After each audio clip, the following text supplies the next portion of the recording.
नमस्कार मित्रों, philosophy no के इस ऑनलाइन लर्निंग प्लेटफॉर्म पर आप सभी का एक बार पुनः बहुत बहुत स्वागत, वंदन एवं अभिनंदन है। मित्रों, आज हम सब अध्ययन करेंगे योग से संबंधित कुछ प्रश्नों पर, जो प्रश्न अक्सर पूछे जाते हैं। सो आरंभ करते हैं। लघु उत्तरीय प्रश्न है, सांख्य दर्शन के प्रवर्तक कौन है? तो इसके सांख्य दर्शन के प्रवर्तक महर्षि कपिल मुनि हैं। यम के 5 भेद बताइए, ये अक्सर प्रश्न पूछा जाता है।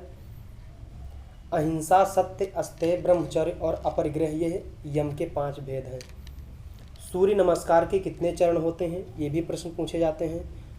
12 चरण होते हैं। प्राणायाम, हस्त उत्तानासन, हस्त पादासन, एक पद प्रसारासन, अधोमुख स्वानासन, अष्टांग नमस्कार, भुजंगासन, अधोमुख स्वानासन, अश्व संचालनासन, उत्तानासन, हस्त उत्तानासन और प्राणायाम।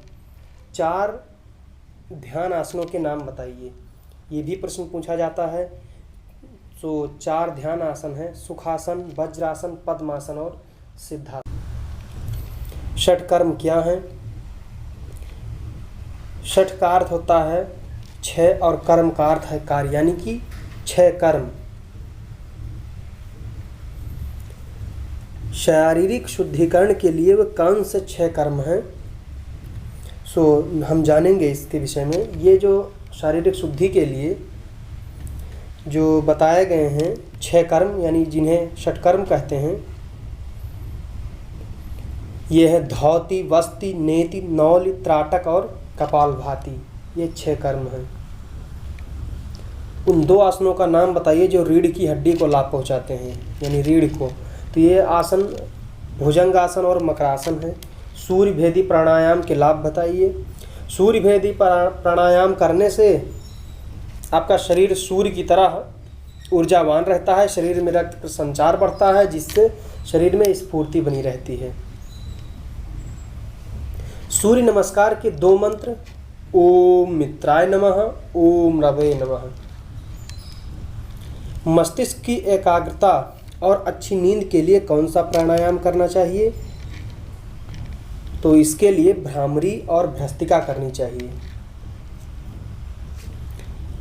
नियम के 5 भेदों का विस्तार पूर्वक वर्णन कीजिए। योग के संदर्भ में स्वस्थ जीवन, आध्यात्मिक ज्ञान तथा मोक्ष की प्राप्ति के लिए आवश्यक आदतों एवं क्रियाकलापों को नियम कहते हैं। अनियमित जीवन शैली से अनियमित भविष्य मिलता है, जिससे दुख और रोग के सिवाय कुछ भी नहीं होता। नियम के माध्यम से शरीर और मन को सेहतमंद बनाया जा सकता है। अष्टांग योग के दूसरे अंग नियम, यानी दूसरे अंग 5 प्रकार के होते हैं। शौच, संतोष, तप, स्वाध्याय और ईश्वर प्राणिधान। एक एक के विषय में हम आप लोग पढ़ लीजिएगा। शौच है, शौच होता है ये शरीर और मन की पवित्रता ही शौच है, और इसमें विधि बताई गई है कि कैसे करें। संतोष क्या है? मेहनत से और लगन से प्राप्त की गई जो संपत्ति होती है, उस पर आपको चिंता नहीं करनी चाहिए कि जो भी मिले उसमें संतोष होना चाहिए। तप क्या है? ये जो है सुख दुख, भूख प्यास, मान अपमान, हानि लाभ आदि को दृढ़ता से सहन करते हुए शरीर को विचलित नहीं होने देना चाहिए। गोस्वामी तुलसीदास जी ने लिखा है रामचरितमानस में, सुनहु भरत भावी प्रबल, बिलख कहो मुनिनाथ, लाभ हानि जीवन मरण, यश अपजस विधि हाथ। इस बात को ध्यान रखते हुए जो भी हो रहा है उसे सहन कर लेना चाहिए। स्वाध्याय है कि स्वयं अध्ययन कीजिए और ज्ञान प्राप्त कीजिए। ईश्वर प्राणिधान, इसे शरणागत योग भी या भक्ति योग भी कहा जाता है। ईश्वर के शरण में लग जाइए और उनकी मन क्रम वचन से भक्ति कीजिए, यही है ईश्वर प्राणिधान।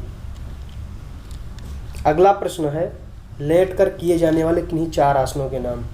लेट कर किए जाने वाला आसन जो है वो पेट और कमर के लिए बहुत ही लाभदायक होता है।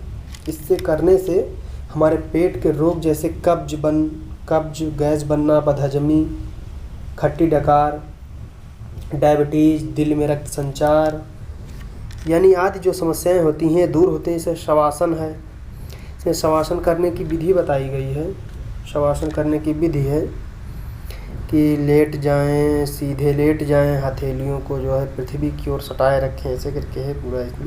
इससे लाभ क्या है देखते हैं। इससे आपका शरीर पूरा हल्का हो जाएगा और ऐसा लगेगा आपको कि आपने बहुत अधिक विश्राम किया है, यानी खूब आराम किया है। इससे निराशा, कुंठा, मन तथा शरीर में गिरावट आदि ये दोष दूर होते हैं तथा पूरी नींद आने लगती है। पवन मुक्तासन में इसमें भी है, सीधे लेट जाएं और दोनों हाथों से जो है घुटनों को फंसा के पेट के पास लाएं, फिर वापस ले जाएं, फिर ऐसे दूसरे पैर से करें, फिर उसके बाद में यही क्रिया दोनों पैर से एक साथ में करें और नाव की कश्ती की तरह आप इधर उधर हिलते डुलते रहें। इससे रीढ़ की हड्डी जो है मजबूत होती है, लचीली बनती है। इससे जो है अनावश्यक वायु बाहर निकलती है और शौच जो शुद्धि होती है उसमें सहायता मिलती है। हलासन है। इसमें भी सीधे लेट कर और हल की भांति हो जाना है, क्योंकि ये हल जो स्थिति होती है किसान के हल के समान होती है, इसलिए इसको हलासन भी कहते हैं। इससे जो है कब्ज दूर होता है तथा जठराग्नि बढ़ती है। गैस, अजीर्ण, बदहजमी और पेट के लगभग सभी विकार दूर होते हैं। चक्र योगासन क्या है? इसमें भी सीधे लेट जाएं और हाथ और पैरों के पंजों को भूमि पर लगाकर कमर का भाग ऊपर उठाएं, ऐसे करके पूरा पीछे झुकें। इससे लाभ क्या है देखते हैं। इससे लाभ बहुत है। इससे आपकी कमर लचीली बनती है और झुकने में कोई दिक्कत नहीं होती है। अगला प्रश्न है, अपरिग्रह के व्यवहारिक पक्षों का विस्तार पूर्वक वर्णन कीजिए। अपरिग्रह से तात्पर्य है परिग्रह ना करना, यानी वस्तुओं का संग्रह न करना। अगर वस्तुओं का आप संग्रह करते हैं तो आपका उसके प्रति मोह उत्पन्न होगा, उससे लगाव होगा, उसके चोरी हो जाने का भय रहेगा, आपको उसके खो जाने की आशंका बनी रहेगी, पुरानी होकर बेकार ना हो जाए इसकी भी चिंता बनी रहेगी। इससे व्यक्ति अहिंसक हो सकता है। यदि आपकी कोई वस्तु लेगा तो आप को बुरा लगेगा और उसे मारने पीटने के लिए भी तैयार होंगे। सो इसीलिए कहा गया है कि अपरिग्रह नहीं करना चाहिए। अहिंसा और अपरिग्रह एक सिक्के के ही दो पहलू हैं, यानी अधिक धन संग्रह नहीं करना चाहिए। जितनी आपकी आवश्यकता हो उतनी रखिए।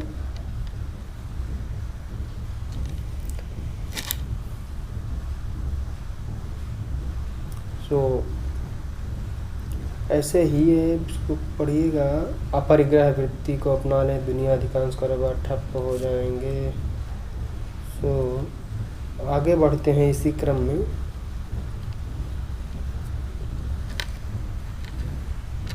रेचक और कुंभक तथा पूरक क्या है?